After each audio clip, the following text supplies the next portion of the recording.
Podcasting since 2005. This is the King of Podcasts radio network. kingofpodcasts.com. WWE's corporate is basically saying, don't worry about building new stars when we got all these damn celebrities. Woo! Hey, this is the Nature Boy Rick Flair. And believe it or not, whether you like it or don't like it, learn to love it. Because you have to listen to Wrestling is Real. It is the best thing going today. Woo! The worldwide leader of podcasting excellence. The King of Podcasts radio network proudly presents The Wrestling is Real podcast, because wrestling needs us. And welcome to the program, King of Podcasts, here with you with another Wrestling is Real podcast. This weekend we got Double or Nothing, the pay-per-view coming up, and I will be doing a post-show for that. So if I don't go too long on this program tonight, you'll understand why. Because that's a pretty long show. Go ahead and cover and go through AW. We'll go through the card, do a little preview and predictions a little bit later on. But in the meantime, you are finding the show where it's featured at kingofpodcasts.com, along with all my other content.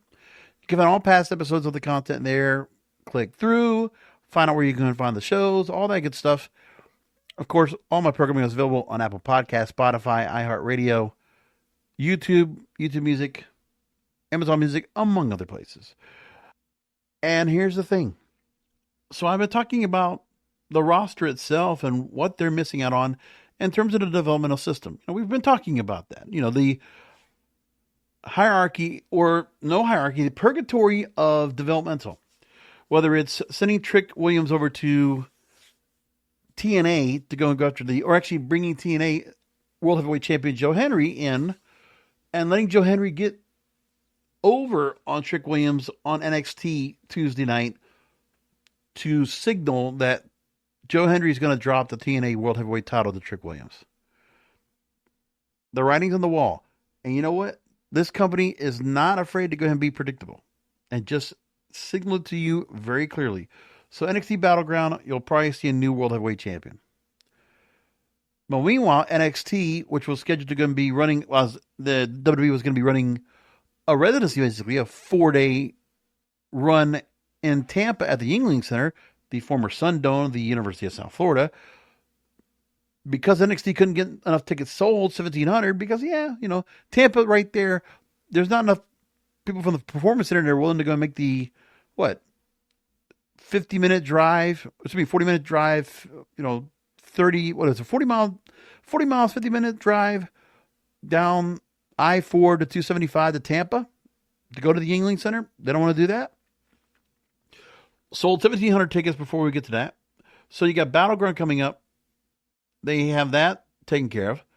And Yuengling Center's not a big arena. I was there for my niece's graduation. It's like 5,000-6,000 in there. The WWF used to run there all the time when they used to come down through South Florida.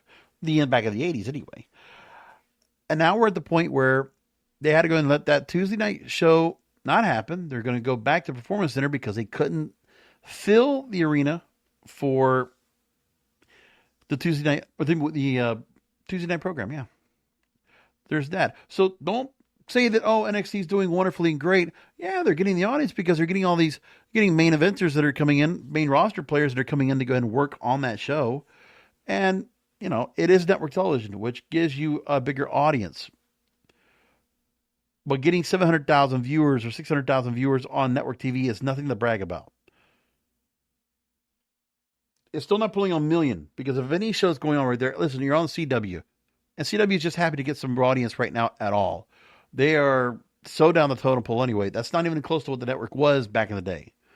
They took taken over by the Next Star. Hey, CW is a good deal for them because they make money on it. That's fine. So the WWE is willing to go ahead and put content out there, this NXT product, to really do something with it. I don't know if they're overachieving. They're just getting the same audience that they had. It hasn't really grown much from there. Maybe a little bit more, but that's about it. But that's also because they'll have main roster stars that'll work their way over there on a regular basis. That's it. Or the TNA crossover. I don't know if that makes a difference or not. But what happens now is that while the juvenile delusional fan base are all getting upset, Double or Nothing. They'll praise the Will Ospreay Adam Page promo tonight which was pretty passionate and stuff. It was kind of generic, but it came out pretty good. Pretty old school respect, Ring of Honor promo. That's basically what it was. Like, replace Will Ospreay and Adam Page with Adam Cole and Kyle O'Reilly. All right. Basically the same thing, more or less. Now, in that respect, the show looks pretty good. Okay. Dynamite had MJF join the Hurt Syndicate. That's all set up. Something's going to be a fish, a foul in there. I don't know what's going to be. Jamie Hayter, Mercedes Moné set up. So the Owen Hart Cup tournament matches look great. The finals are going to be great. Anarchy in the Arena, they definitely did a big setup for that. Oh, but Gabe Kidd's not going to be in the match. He's not signed with them. John Moxley keeps working over there at GCW. There's going to be an attachment there. So for the fact that Gabe Kidd comes on over there to go and get a little bit of promo for GCW, good for them. Or New Japan, wherever. Right? Like, let it be. Just because he's not in the match. He's not that well known on this AEW roster. I understand he's got his background in the indies and what he's worked at. Fine. But don't give me all this stuff about, oh, well, he should be in the... whatever, man. The Death Riders... They're using extra people on their hand that they have, and that's what it is. I mean, you can go ahead and nitpick all you want on that. Go right ahead. That's signal. That's not signal. That's noise. That's noise to the low-hanging fruit for the audience out there on social media. Go ahead and bitch all you want. Be my guest. Because we're back at signal. As again, this program, I want to get to the part of going granular and really picking out certain things that are really standing out. So here's a couple of interviews that we had this week, or actually one that was a week ago. I didn't go and bring up, but I thought because of the tie-in this week, it's time we kind of talk about this here. The celebrities that would be coming in part-time roles, but they're getting a little more involved outside of WrestleMania, or just getting involved because as the tie-in, right? Okay, John Cena's not always available. Let's get somebody else in there to go ahead and work and help out with it. So Logan Paul, always available to go and come in and contribute. So we know that Logan Paul's now been lingering around, going after Jey Uso and that World Heavyweight title. We know that's becoming the thing that's been a constant right now.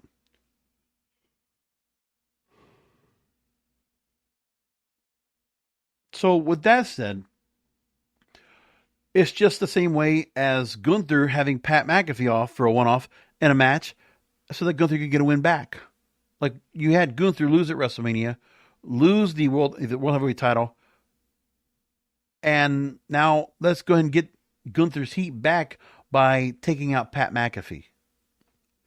Like, that really helps out much. I'm sorry, that doesn't make any sense. Gunther was built so well, so that's it. Meanwhile, some of your other stars that you've been building up, okay, there's the common issue of some of the stars we have that are not going to be around because they're working. Liv Morgan now on a movie set. And I just read today that the Street Fighter series, the movie series, might be coming back as well. And so Roman Reigns is already being picked out now to star in it. He'll be starring alongside Jason Momoa. Live action Street Fighter movie. Awesome. They're bringing that IP back. I'm all in for it. Let's see what happens with it. But that just came out today. Of course, from Deadline, they already said he's going to come out and do it. And let me tell you, Roman Reigns getting into the action movie business, he already got a little taste of it from working with The Rock on the Fast and Furious movies. Here we go. Or Hobbs and Shaw. Here we go. Roman Reigns right now is in the prime and ready to go into a movie career. He's going to follow The Rock's path. And why not? So by dropping the belt, didn't like the way he was kind of using the last year to go and deal with the bloodline. But hey, now it doesn't matter because that guy is hot. They're going to put him out there and he'll go the route of John Cena. He'll go the route of Batista. And he's going to do well in Hollywood. I feel like no matter what, even if he doesn't even get like top-notch box office movies all the time, he's going to be an action star. They're going to see what they can do with him. Some studio's going to sign into a multi-movie deal, and they're going to need new movie stars that are action stars with his look, and he will stand out. And they'll figure out what to do with him, put him in comedies, put him in action movies, put him in something, but they will use that guy because he is box office material. No doubt about it. So on Monday night, let me tell you what's going on here. It's all smoke and mirrors right now for WWE until they get some celebrity or somebody else to come in to work on programs. Because right now, the regular TV show, you're telling me that we're going to have, and we just learned what, the SmackDown is going to continue to be 3 hours past June, because now the UFC Network still has it on their internal calendar that SmackDown's not dropping, it's not being pushed back to 2 hours yet, even though it was talked about. It looks like SmackDown's staying 3 hours. So whoever told anybody that, I guess that plan has changed. But here's the thing. When it comes to WWE, the juvenile delusional fan base are all happy like this. Listen, Greenville, North Carolina. Every time I used to watch for Raw, I mean, how many times did we see Monday Night Raw go to that location because it's a former WCW town, former NWA territory, Horseman territory. And every time they go over there, I forget if it's Greenville, North Carolina or South Carolina. I think it's Greenville, South Carolina. But either which way, they now have, WWE thinks they have what they want right now. Because, okay, no sign of CM Punk, for a while now. And of course, the new duo of Braun Breaker and Seth Rollins are making their moves on people. And then what we had out of this was Jey Uso dealing with Braun Breaker, Seth Rollins, Sami Zayn coming out to go and help out. But then we go ahead and we get the epitome in 1 minute of what this fandom is right now. This juvenile delusional fandom right now. People are all big about this. And this is what the company cares about right now. Nothing happens in this particular minute, but just listen to it. Chanting for CM Punk. Let's give the crowd what they want. Give them a little bit of shit.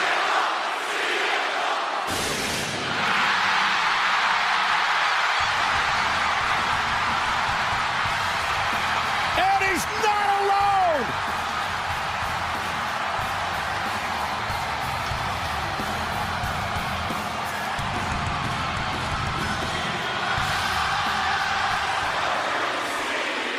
And now we get the crowd singing CM Punk's song. In Greenville, South Carolina, or North Carolina, or whatever it is, you would never expect that because this crowd was never like this. But they have trained this audience. They have trained this audience now to act like the Europeans, act like the foreign audiences. They're all getting this hooligan type feel, the live entertainment, house show atmosphere. They have that now. This crowd, they got them to do that. And that crowd probably paid a lot of money, on tickets to go and watch this show. Did they get much on that show? Not really. Money in the Bank qualifier matches. Well, I mean, the only newsworthy thing I can think of is Zoe Stark getting hurt on a bad move when Kairi Sane's back working the Money in the Bank qualifying match with Rhea Ripley. And yeah, Zoe Stark, that knee injury, she's not coming back anytime soon. That's at least a year. Because I don't know if that's, was the knee, it was definitely like the knee joint, it looks like it was what it was, ACL, NCL, whatever it is, that's just not a good move. And she's out. It's too bad because, the one thing I think that I really felt like, maybe a little bit of feeling about when she was paired up with Shayna Baszler, but before that, remember, the one thing I think that was kind of helping Zoe Stark was being attached to Trish Stratus. I actually thought that was going to help her out, but they kind of missed out on the boat on getting her over with that. It didn't work.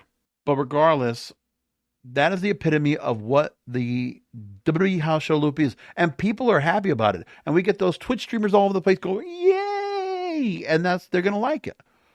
But then they bitch about the pay-per-views. Then they bitch about the regular TV show and like there's nothing going on with it. Or this is what they like. But this doesn't draw a mainstream audience. So what does the corporate suits at WWE now, the TKO types, what do they decide they're going to do? We're going to get celebrities. Because think about the celebrities that have been entrenched right now, even tonight, even on Monday night. Tyrese Halliburton, Indiana Pacers guard, he's out there and they're incorporating, because of the fact he's a fan, he's been on NXT, he's been featured a little bit, that he gets to be a character in the 2K games for WWE right now. There's like a new version, new thing, whatever. And yeah, basketball players. Yeah, different celebrities can be part of it. And they gave him a couple of minutes of interview time to do it. Oh, so you also do it where you have McAfee and Cole sitting in the arena empty. Interview is pre-recorded, and then you have Halliburton on a Zoom call. And that's what we got. That's what we got working with. Interesting. But yeah, I was really surprised when I saw Tyrese Halliburton. I'm like, okay, celebrity. Well, what's going on here? And I don't know if the wrestling audience really cares, but it's like, are there a lot of NBA fans that are making their way over,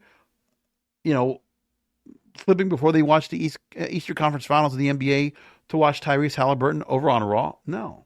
You're not going to get any crossover from NBA fans or sports fans alike.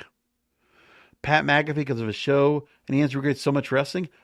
Obviously, the Netflix and SmackDown audiences are not getting ESPN viewers.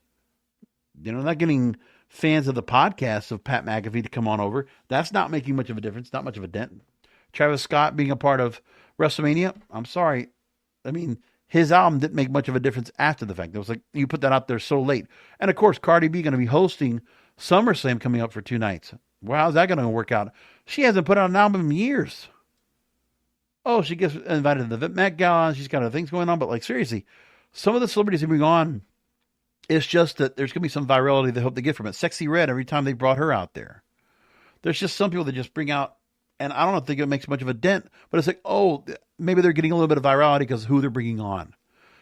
It's not so much celebrities anymore. That's a bit of an antiquated thought. Now they try to influence us. Oh, let's go ahead and get Kai Cenat and let's get Aisha Speed out there. Does that make much of a dent? No. They still struggled to go and sell tickets to WrestleMania in Vegas. So there's some talk out there. I mean, Kenny Omega was on a podcast with Adi Shankar. Now, they were talking about a Netflix series and other things, talking about video games and things like that. But Kenny Omega was asked about the state of pro wrestling, and Adi Shankar set up a question, and Kenny Omega said something very interesting. The barrier to entry to be a wrestler has it's gotten easier because physically. No, that is absolutely fair to say. It's remarkably easier nowadays. It's easier, right? Because a guy easier. Like Logan Paul, yep, would have been beaten up in 92. They were beating him up in the locker room. What are you you know what I mean? It was like a closed ecosystem. Absolutely. Which now yes. It's there's more of an integration. There are activations. They're doing deals with Nike. There's more celebrity crossover. Oh, I mean, I've said it before. I don't know if I've ever said it publicly or not, but I think we're headed on a path where it's a couple of WrestleManias down the road, the main event's going to be Logan Paul versus Mr. Beast. And it's what is their wrestling acumen? How many miles have they put into it? It's does it matter? It's the process of evolution. So that is the natural, I would argue that is, because everything's a domino effect. Yep. Right? Everything is if someone knocks over a domino. Yep. So all of this that we're talking about, the Logan Paul thing, that's a domino effect starting with you and BTE. With me? With you guys in BTE. Oh boy. Yeah. Wait, which way? I'm fascinated with the comments. I know this is going back a couple of days. This was about May 13th that they put out the podcast. And I'll tell you what, he's not wrong. I have to say, he's not wrong about what he said here. So, TKO and their control of the WWE, they're going to go that route. We're going to get those kind of matches. They're not even going to be novelty matches. They're not going to be just, special attractions. Because Logan Paul, look, why is Logan Paul being able to do this? Because him and Jake Paul, the boxing shit, they actually single-handedly have revived interest in boxing again. Don't forget that. Jake Paul can go out there. He's having exhibition matches on a regular basis. Logan Paul the same way. Before all this, they're doing their thing where they're bringing it into the combat sports. And they found their way. Jake Paul right now, he's killing it in boxing. He couldn't beat anybody in a legitimate 12-round fight. But hey, he's getting matches in here. He's taking on certain people. It's working. And people are buying top dollar for these pay-per-views.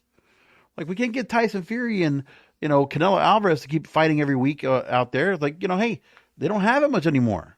So we get these things going on now. It's like they actually resurrected boxing a little bit. And it hasn't really picked up all the way through, but like there's just events that come up and people get a little bit worked up on it. So it works out, and that's very interesting. But Kenny Omega makes a good point. Like, he's been around long enough to going to realize, and he's absolutely right about that. And he's not the only one that brought up Logan Paul in a podcast interview. We also got Kevin Cross of all. And look, Kevin Cross has been very vocal right now as well across the board for what he's doing. But I don't know how it's happened where Karrion Kross is allowed to be so vocal going on Ariel Helwani today. But he got to go on there, and he made his comments about Logan Paul, and here's part of what he said. The amazing thing about Night 2, WrestleMania 41, that Sunday in Vegas, I think I'll remember, at least in a really positive way, two things. Joe Hendry's, appearance, his official, singles debut, if you will. He was on Royal Rumble and all that. And then your promo. Mm-hmm. Like, everyone had their say on should Rock been there, should Travis Scott do this, that, should Cena have won, all that. But like, as far as like the high points, if you will, on Monday, I felt like everyone was in a positive way talking about your promo and Joe Hendry. Mm-hmm. Your promo wasn't a part of WrestleMania; it was part of the post show, right, with Sam Roberts and Megan. Yep. You just said that at the beginning of all this that you feel like there's some sort of like misconception regarding it. When I'm watching it, and I've watched it like 10 times, it's pipe bomb-esque. It's CM Punk, and that's the highest of praise. But now, that's still in a controlled environment for WWE, and for whatever it was that Karrion Kross decided to go ahead and step up, he had like his own moment of deciding to go ahead and really take to the ground about the feelings of where things are with the company, what's happened. So obviously, he's been pretty upset about things. And he made it known.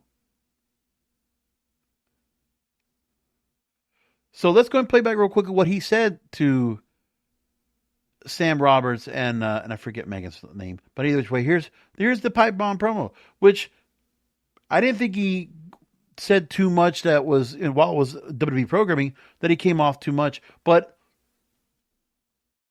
the fact that, there's no reprimand for that. I'm happy that's happening, but I'm surprised that Karrion Kross, even though he's been getting vocal and people are starting to listen to him, he's not getting the attention for whatever reason. Hey, remember, this is like the late Kevin Castle, one of his favorite characters right now in wrestling. And I agree. Karrion Kross, I enjoyed his work at MLW, and I enjoyed his work in TNA. I don't know what happened. This company put him in NXT, his feud with Samoa Joe, winning the NXT championship, and then of course he got hurt, and I don't think they've ever found a way to get him at the same spot again, and the main roster run has been bad, and he was willing to go ahead and talk about it with Ariel Helwani. But here's the pipe bomb promo that was being referred to by Ariel Helwani. I never talked about it, but we should bring it up now because it's good for the context. Let's talk about how awesome it is that Logan Paul just won. And let's talk about, Sam, let's talk about what Logan Paul represents. The shortcut. Feels so good to be here. Feels so good to be in the business. Thinking about all of the funerals that I wasn't able to attend for the last 11 years in this business. All of the holidays I missed. I could have just started a YouTube channel. Could have just jumped in there with AJ Styles. Feels really good, right? It's awesome. It's really good. Do you guys know we have 25 years combined experience, and what are we doing on Mania? Well, they know because they're normal human beings, and they actually love professional wrestling, but apparently that doesn't mean shit anymore. That doesn't mean shit. All I asked Alan to do was, for once, to not think about just himself. Think about everybody in the back, and think about the professional wrestling fans. That's all I wanted him to do. Sometimes, to do the right thing, you have to do the wrong thing. But he's a narcissist, and he had to do it his way. Hey, Alan, how many more WrestleManias do you have in your system? Probably, I don't know, one. Maybe it's just the last one, and you just pissed that away. For what? For what? For your way? Thanks a lot, bud. I really appreciate it. You want to know what the best advice I ever got? It was from Bill Goldberg. 2021, back when I was in the Twilight Zone, you know what I mean? I'm wrestling for gasoline. It was awesome. Let me tell you all about it. Bill goes, hey, Cross, you know what? You remind me a lot of me. I go, I think we have different styles, Bill, but I really appreciate that. You have any advice for me? He goes, you know what? You just got to be a good soldier. A good soldier is what he said. So I decided to be a good soldier. You know what happened? They released me. And then I come back. You know what being a good soldier gets you, everybody here? Just so in case you're wondering, you want the back scoop here. Being a good soldier gets your times cut. Being a good soldier means that people come up to you and say, hey, you got any great ideas? Yeah, here it is from Scarlet. No. That's a little too great. We're looking just for good ideas. That's for those guys over there. That's what being a good soldier is, okay? Again, it was about 3 minutes. And Megan Morant's the other person. And I'm sorry, Megan. I've seen you and I've seen the lower third. I just didn't remember. I knew it was illiterate, but alliteration, whatever. But okay. And Karrion Kross, he didn't get much flack for it because it was him cutting a shoot promo, referring to the ongoing storyline with him and AJ Styles when he took on Logan Paul. So that's all well and good, and actually made more of the interest of that match anyway because of what happened. So it's fine. But Karrion Kross has been able to go ahead and kind of work on this. I don't know if he stays under contract. Again, they gave him Final Testament. It was a horrible idea to go and put that together. They didn't give him Scarlett. Then they brought on Scarlett, and they have not used Scarlett at all properly. One of the things I'll say is that, Vince Russo's been going on a tirade about the fact, why is Scarlett not being used? Yeah, Scarlett Bordeaux, when she was working in Ring of Honor, and then she worked in TNA and did the Smoke Show bit, that was fantastic. I still always remember Disco Inferno coming out there, wanting to go and wrestle women. He was doing the whole Andy Kaufman thing, right? And then Scarlett Bordeaux had a match with Disco Inferno and, ran the floor with him. The whole Glenn Gilberty, out of work kind of thing. That was pretty good stuff. That was, Impact Wrestling in the day, a couple of years ago. But Scarlett Bordeaux Smoke Show, what a great gimmick. And she was a very good knockout. Why is she not wrestling? Don't make any sense. I should see intergender matches with Karrion Kross and Scarlett Bordeaux. There should be no question about that, but they're not doing it. Why they don't have Karrion Kross and Scarlett against Liv and Dom? I would have liked to see something like that, but I don't know. You could have done something here when Judgment Day and Final Testament were existing. Make Final Testament more of a face team to go up against Judgment Day. I probably would have been interested in that, but that's a little too much. Karrion Kross is full of ideas, but one thing will be said by people that watch or listen to this program and they're part of the fandom. They'll say, "Well, he's in the biggest company in the Riz. He's probably getting a paycheck." Yeah, they're both getting paid. But if they're not happy creatively, then the paychecks don't matter much. Okay? So that's what it comes up with him. Now, Karrion Kross, the fact that everybody was shocked, he can cut that promo. No shit. He's been doing that for years. Karrion Kross is more than capable of having good matches and having great promos.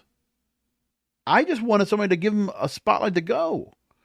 TNA more or less gave that spot. And I would have wanted more because obviously we see that Karrion Kross outside of the big leather trench coat, when he had the shaved head, the sunglasses and all, and that whole look like something out of the Matrix or whatever, like TikTok. Yeah, that all worked. And now he's grown out the hair, he's got the beard, he's got a great look again. Those two together with Scarlett, that should be an easy fit. As a heel or face, should be an easy fit, but he's not being used, and I don't understand why. I never had anything against Karrion Kross at all. I just felt WWE has done the most to keep him underneath, to keep him mid-card. Him, for whatever reason, it's like him and LA Knight are almost in the same. LA Knight almost kind of feels in that same level, but for whatever reason, they let LA Knight get a little taste of going after the world title or a crown jewel match against Roman Reigns and got the U.S. title twice. Okay. But other than that, now he's back down the mid card and he's just kind of just rolling around with the punches. And that's it. But there's no rhyme or reason as to who are favorites among Shawn Michaels or Triple H or Bruce Pritchard and the rest of the team over there. And Paul Heyman, I don't know. They have their people. And then the corporation, TKO, will say, hey, you need to integrate and sprinkle some of these other people because we have deals with them. Logan Paul has Prime. Travis Scott has an album to go push out. You know, you got all these. Tyrese Halliburton has to go promote the video game. Promote, plug. They are a machine. I mean, Raw this week, I didn't even look at what they had out there for the mat. But like every week, the mat has new advertising. And it's amazing that the company's able to go and get so much as they can. Oh, Cash App is a new sponsor. That's right. What's going on there? Hey, congratulations for TKO and for all this. That's wonderful. Hey, man, you guys are making so much right now. Hand over foot with all your sponsorships. Good for you. But it's like it's constantly going on like that now. And every week it's like that. Let's get more takeaway here from Karrion Kross. It was riveting. It was incredible because, as you were saying, it felt like it was coming from the heart. Mm-hmm. You were referring to people by their real name. You were talking about Joe. You were talking about Logan. It felt to me like a guy who was frustrated with his spot and was lashing out. You even dropped an F-bomb, which is supremely rare on any kind of WWE programming. Why do you feel like people have misconstrued what you were trying to say or where you were at? I don't think it's a broad group of people that have misconstrued it. It's a very small group of people that feel like, it falls under complaining. It's not complaining. It's using your voice and speaking up and saying, hey, I'm here. I'm here. I want to be here. I want to give you the best of what I have,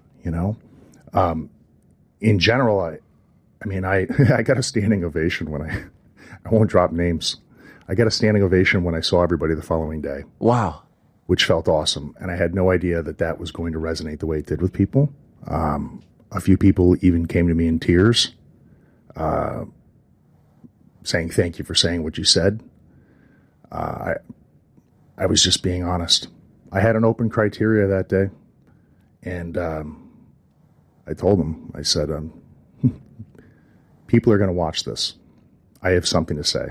And I have a feeling people are going to want to hear this.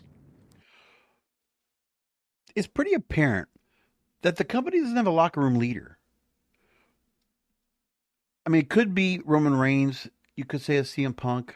Maybe you say a Seth Rollins. I'm not sure. But the thing is, I don't feel like there are any of these stars here that are looking to go ahead and pull other stars up to the fold and work with them and get them somewhere. I mean, Paul Heyman will probably do that right now with Braun Breaker, but I don't understand why Braun Breaker needed to be put into some role where he needed to be developed. He was already a single star and was doing pretty well. It wasn't like he had any kind of setback on his career the way they booked him to where he was going into a bad way. Like, I don't think I can almost understand if Paul Heyman were able to go and pick up Braun Breaker, who'd gone through like a losing streak or went through a lot of hell, and then turns heel and then joins Paul Heyman. But we don't get that. It was just an automatic, we're just pairing them together. There's not a rhyme or reason to it. And nothing has really happened with that group anyway. They don't have any gold yet. They haven't done anything much yet.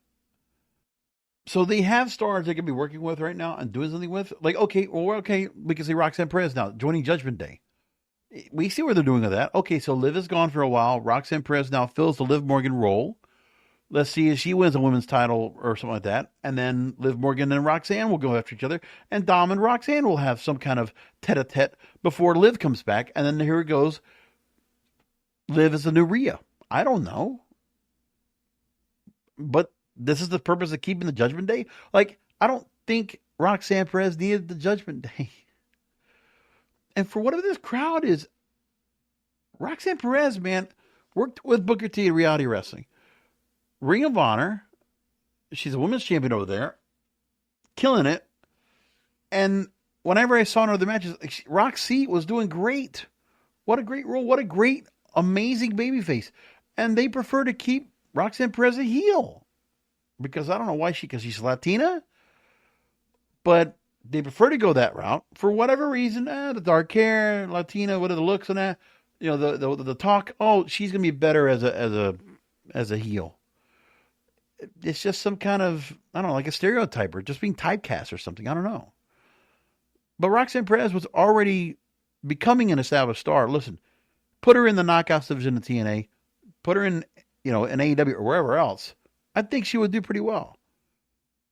She's doing fine here. I just don't like the fact that they're going to having her up to that main roster and she's taken losses already.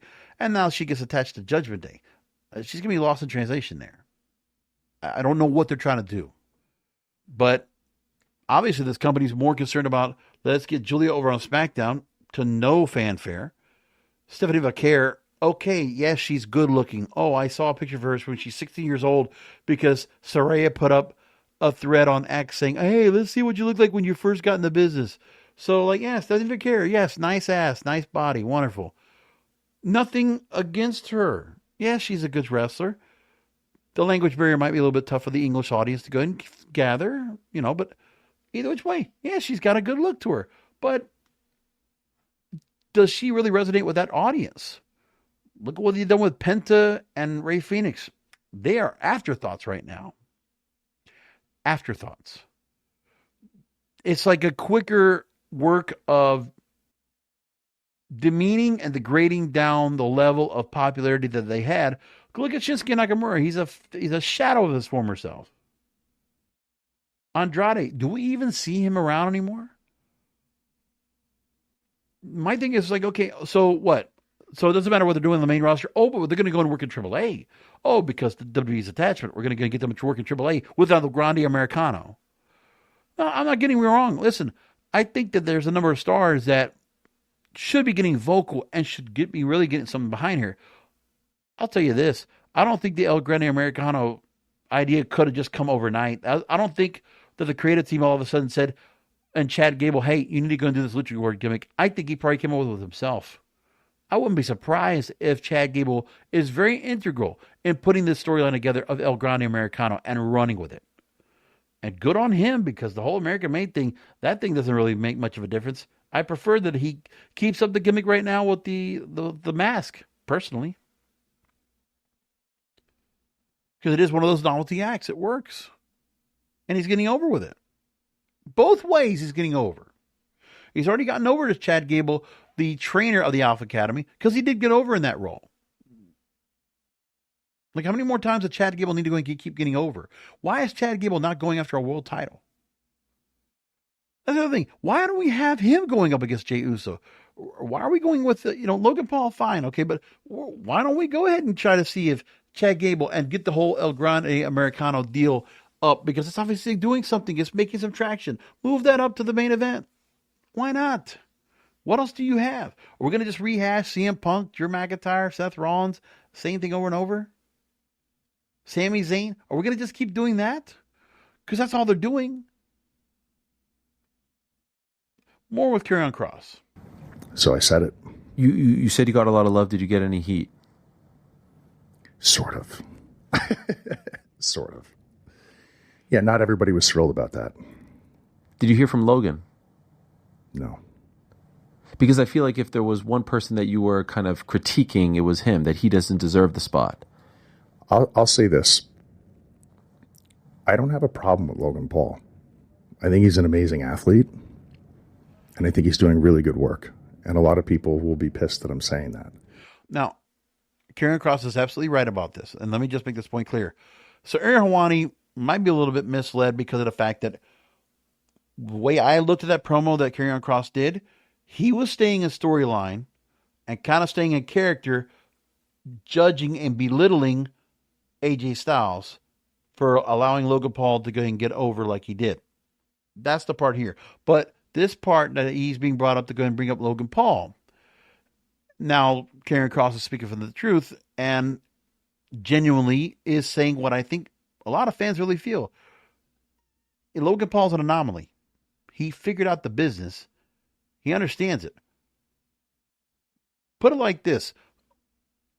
I feel like Logan Paul, for his point, he kind of gives me the same kind of vibe where Andy Kaufman had figured out how to make it work for him when he was getting himself over in Memphis with Jerry the King Lawler. because you just found a way. And the thing was, you just do it on television. You find a way to go and get yourself out there to get really noticed. But now here's the thing. Let me go and get back to something that was very interesting. One of the things I saw also pop up on my X feed was seeing the Andy Kaufman stuff, because somebody put up a clip from David Letterman when Andy Kaufman and Jerry Lawler confronted each other. Here's going back to that old clip. I want to play this real quick, just because of the fact that when celebrities came on, and again, 1982, Andy Kaufman, fresh off a Taxi, and, you know, very recognized and well-known. And then we had to deal with Andy Kaufman and Jerry King Lawler and the infamous moment they had on the David Letterman show some 40 years ago. As an apology. Even you asked me last time I was on your show if I was going to have a That's lawsuit, right, and I could have sued you. I could have sued you for everything you're worth. Well, and I didn't, because I'm not that kind of a guy. Yeah. You know what? What kind of a guy are you? You're not the kind of guy I'll just be over here. We're going to as far as pause I'm here for concerned, station identification, get the hoses out here.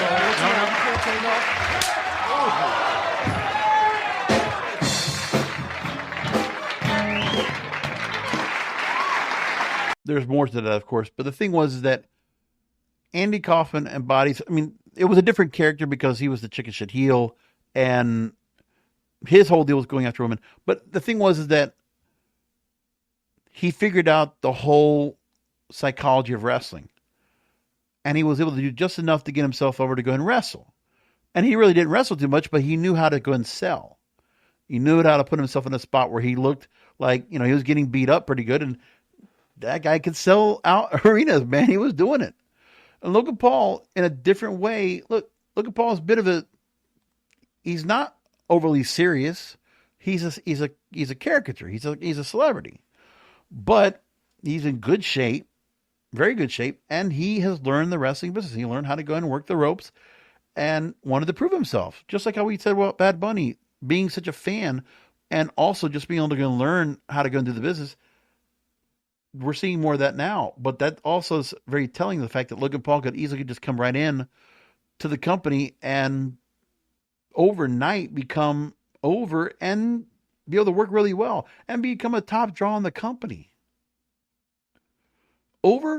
Overshooting other people. Because that's the problem. You have all these other people in the roster that have been around forever, and they've never gotten the chances that Logan Paul's gotten. And this is where Karrion Kross comes across with that. But it's true. I don't want to BS around that. What I have a problem with is this idea within the system to reward the mainstream archetype, like Logan, with certain types of liberties and privileges that could be delegated to the people that have pretty much dedicated their entire lives and are here full time. I struggle with that. And I'm not the only one. I think it just needs to be said. Like, I have no problem as a professional wrestler with anyone coming in and being on our show and doing anything, just as long as I get to hit them with the steel chair as they walk in. If I can hit them with the chair, then they can come in and do whatever they want. After that, it's fine. I really do like Karrion Kross, and I love the fact he's getting the chance to go out there and do interviews like this. This was really good. There's much more. I'm probably going to have to catch the whole interview when I get a chance, but I saw this clip. I really wanted to go and come up and bring this up because the celebrity portion is becoming a bit much. I mean, the fact that Pat McAfee, whenever he wants to go out and work, look, it was one thing when he took on Adam Cole and they had the whole deal, a couple of years ago with those two and how they set it up. But this last time they decided to go to the well again and set these guys up, I hated it because Pat McAfee was trying to go the route of Andy Kaufman, Jerry the King Lawler in kind of a way. And I don't know if they feel like that works again, but I remember when that came up and the way they set it up, it did work really well, but for whatever reason, they did it then. And if you remember how everything got set up with Pat McAfee and Adam Cole, I mean, what they did was much better in 2020 than they had here with the setup for this before. But anyway, let me go and just play back a montage of what was going on with Adam Cole and Pat McAfee and going after each other beforehand to set up their feud at NXT TakeOver 30. I want to tell you, Adam, you're saying a lot of things about deserving this, deserving that. You're whining a lot. You sound a little soft. You sound a little soft, Adam. Really. Coming from a punter, coming from somebody who does not matter at all whatsoever. That's like you trying to give Peyton Manning some advice. Are you kidding me? This is my world, Pat. You can't tell me what to do, ever. Please just stuff your face with ice cream and shut up. I just beg to differ. I think the working champions... You beg to differ. Well, guess what? Shut up, Pat. I do what I want, when I want. And as a matter of fact, opening NXT TakeOver tonight is the NXT Tag Team Championship matchup. So I'm going to go help my boys get ready.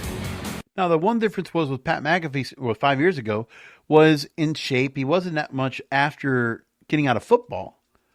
And he worked pretty well against Adam Cole in that match. Like, he was pretty much in good working shape and learned how to get himself in the ring.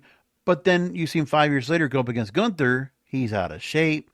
He's gotten very lethargic, and he's become a bigger celebrity. He's making $10 million a year or whatever it is now he's making over at ESPN. Like, he's a bloated celebrity now.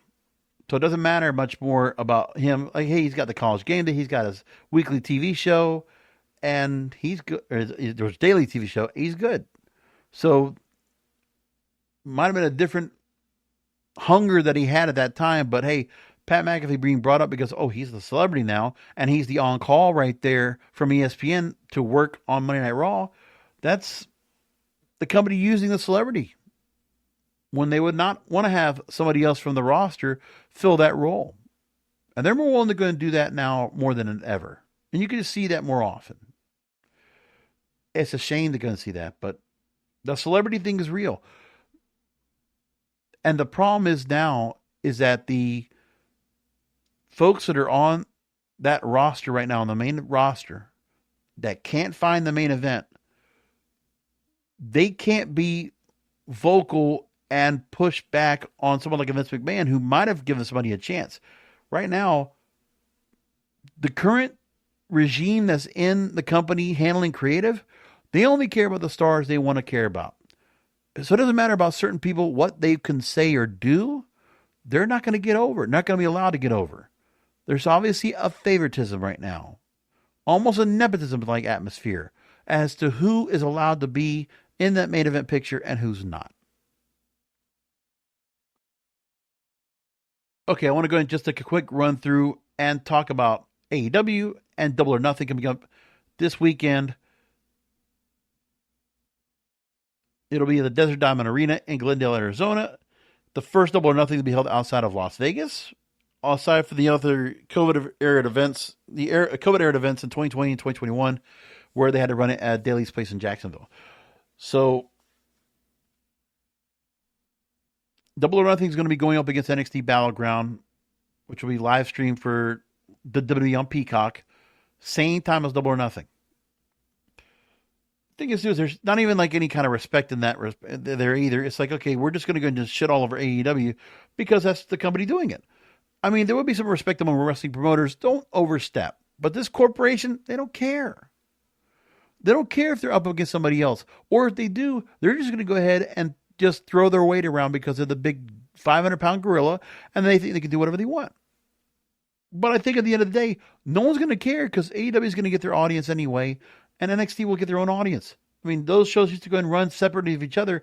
I don't think AEW is going to be pulling away fans that are going to be watching NXT Battleground. I don't expect that, nor do I see it the other way around. It's not going to happen. So any storylines they got all set up right now, you got the Owen Hart Cup tournament being set up. Will Ospreay went through Konosuke Takeshita to advance to the finals of the men's tournament. Hangman Adam Page beating Kyle Fletcher. Good matches getting up to here. And again, they always have pretty good setup for who makes it in this Owen Hart Cup tournament because the brackets are pretty well done, especially in the semifinals of the finals. And the reason for it, the cup, the belt they get for the Owen Hart Cup tournament final, and the chance to go after the champion, the world champion on either brand for the women, men and women at All in Texas. So that's all very important. I thought that Will Ospreay, Adam Page, very passionate. The way they set it up, Adam Page is trying to go and find himself once again. Will Ospreay, very much, like I said, ROH, respect, but they did try to make it where they're tying in the fact that there's an importance as to who wins this match and moves on to All in Texas to take on Jon Moxley, because they expect Jon Moxley to go and hold that belt up now, coming up to Double or Nothing, and then if he holds it all the way to All in Texas in July. So that's where we got to go and look at right now. Meantime, you have that. Hurt Business now company with MJF as part of the team. Lashley and Benjamin will go ahead and defend the AEW World Tag Team titles. And they'll take on Dustin Rhodes and Sammy Guevara. Sons of Texas. All set up. Mina Shirakawa wins a four-way eliminator match and pinned Tony Storm last week.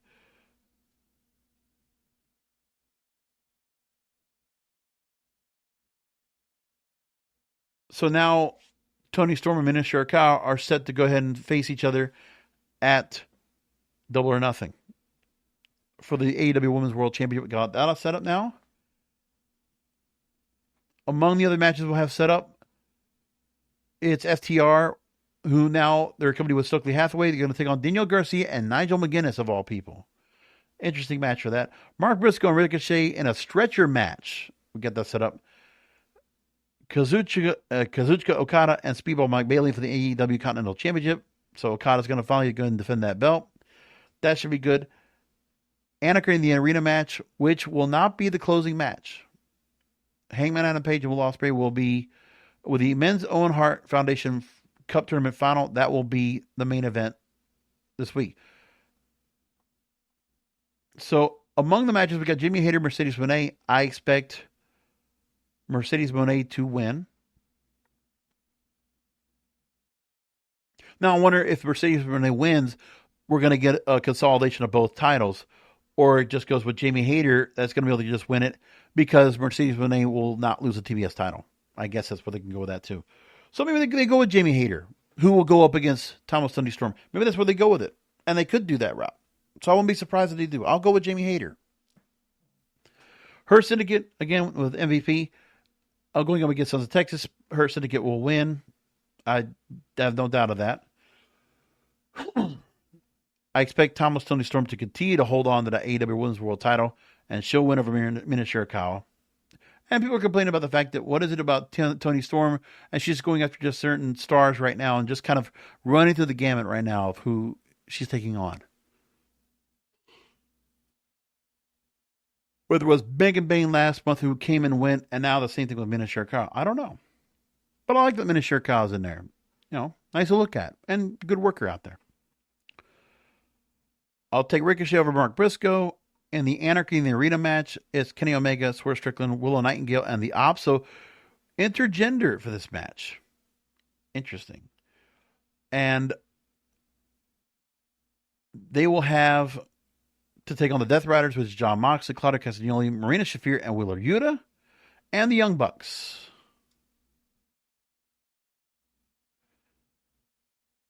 So, yeah, 6-on-6.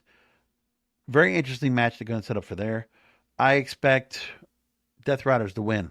Like anything that's getting the Death Riders, it'll happen all in Texas. I expect that the Death Riders, maybe it'll just be to dissipate and get completely disintegrated at All in Texas. Like if we're going to get anything that's a good payoff at All in Texas, let's just get the Death Riders to disappear, to be gone, to be destroyed. I would hope for that. We are all waiting for that to happen. I'll take Okada over Mike Bailey, and I will take Will Ospreay to beat Hangman Adam Page. I think we'll see Will Ospreay go for the world title up against Jon Moxley. That's what I expect to happen coming up. And that's what it looks like this week. So that pay-per-view is coming up on Sunday, and I will do a post show right here, kingofpodcast.com, leading up to it. So I will hope that you come around for that and enjoy.